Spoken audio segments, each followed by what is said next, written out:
It's Thursday, the 10th of August. Welcome to the program. This is your Business Morning with me, Bosin Omofai. This is live to you from Lagos, the home of Nigeria's news leader. It's called a Channels Television.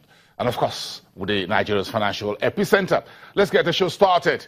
The Buhari's administration is choking under the debt burden. Listen to this, and this is from parking as we speak. Of course, if you are waking up to this news, this is where we are at this moment, and this is the biggest story on the street as we speak. The Buhari's administration has now decided to refinance trillions of naira in naira-denominated, short-dated treasury bills that we talk about here every day into US dollars, worth about $3 billion US dollars, into dollar notes that will mature over a 3-year period. This was part of the Federal Executive Council meeting that was done yesterday. The Nigerian government has been borrowing aggressively through treasury bills that are issued almost on a daily basis by the central bank through the open market operations and primary market auctions. Now we have trillions of those treasury bills that the government pays close to 20% to borrow from the domestic market. Now the finance minister, Kemi Adeosun, says the Buhari's administration has decided to issue US dollar instruments against the naira treasury bills that will be maturing. We'll have a proper plan of that when the Ministry of Finance decides what the tenor of those new instruments will be. But this is it.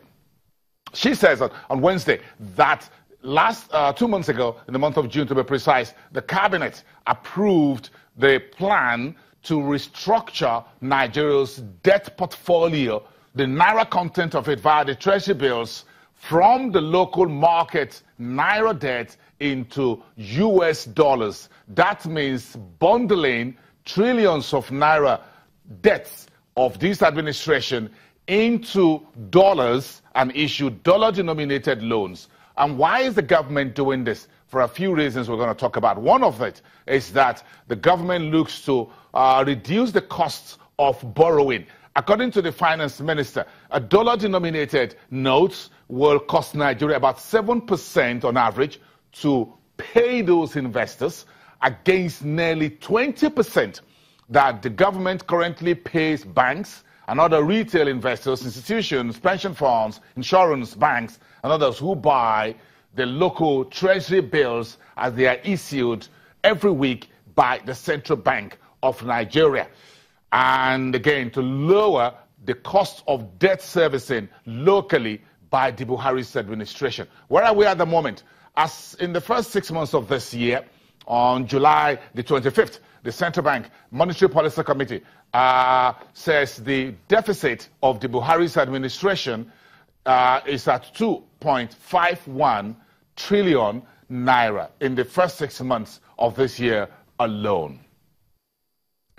Okay, this is where we are now. We just flip that. Where we are right now is the fact that we have a foreign FX reserves ramping up to about 31.22 billion US dollars. That's good news on the other side. We'll just show you the debit side. This is the credit side of the books of accounts of Buhari's government. We have the central bank saying we are sitting on 31.22 billion US dollars on the 8th of August. We started July around $30.8 billion, and in just about a week, that figure has moved up to 31.22 billion US dollars. Of course, we know oil prices are surging. No thanks to the geopolitical tensions between North Korea and the US over likely of a missile attack on a very small island in the Pacific, where there's a ratcheting of the rhetorics of war between North Korea and Washington. Meantime, the IMF is projecting Nigeria's GDP will grow just 0.8%, less than 1% in 2017. Give us a minute. You'll see what the Nigerian authorities are projecting. But that's the IMF projection, less than 1%. Meantime, we've had a stable naira exchange rate. There is a stability in the FX market because we have steady inflows and supply and investors' confidence getting stronger in our market. And we have some of those sweet stories to tell. But as far as what's the future of Buhari's economy? What's the future? Let's take a look at what the MTF and the fiscal strategy paper looks like via the Udoma Ministry of National Budget and National Planning. This was part of what was revealed at yesterday's cabinet meeting. The cabinet actually approved the MTF. That's the medium-term expenditure framework. That's what MTF stands for, and the fiscal strategy paper, or FSP, for 2017 to 2020.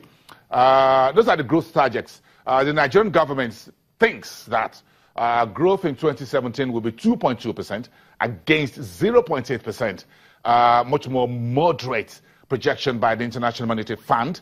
Next year, the economic managers of President Buhari says we should be looking at 3.5% GDP growth, and that would go up to 4.5% in the year 2019. And, of course, the icing on the cake will be 7% target in the year 2020. Okay, that's it for now, as far as the state of the economy is concerned. We have a lot to talk about in the days ahead, don't we? Today, the acting chairman of the Economic Financial Crimes Commission, Ibrahim Magu, will be the one to close the stock markets trading day, Thursday, the 10th of August. The Eagle is landing at the stock exchange on Custom Street today. We'll hear from Ibrahim Magu what he's got to say later in the day for the market. Of course, the Nigerian Stock Exchange has a memorandum of understanding with the Economic and Financial Crimes that was signed in the year 2013, and that allows the EFCC to go after anyone who misbehaves as far as the stock market is concerned. So you need to keep that at the back of your mind as you will listen to Ibrahim Magu, the acting chief of the EFCC, later today. Let's look at the markets, and we have a lot to talk about, but let's get into this very interesting conversation. Let's hold on a little bit as far as the market is concerned. We need to discuss the cement sector a little bit very quickly with Olalekan Olabode, who is the head of research at Vetivo Capital Management. Of course, we know the two big names in Nigeria's cement sector, Dangote on one hand and Lafarge Africa on the other hand, and you can see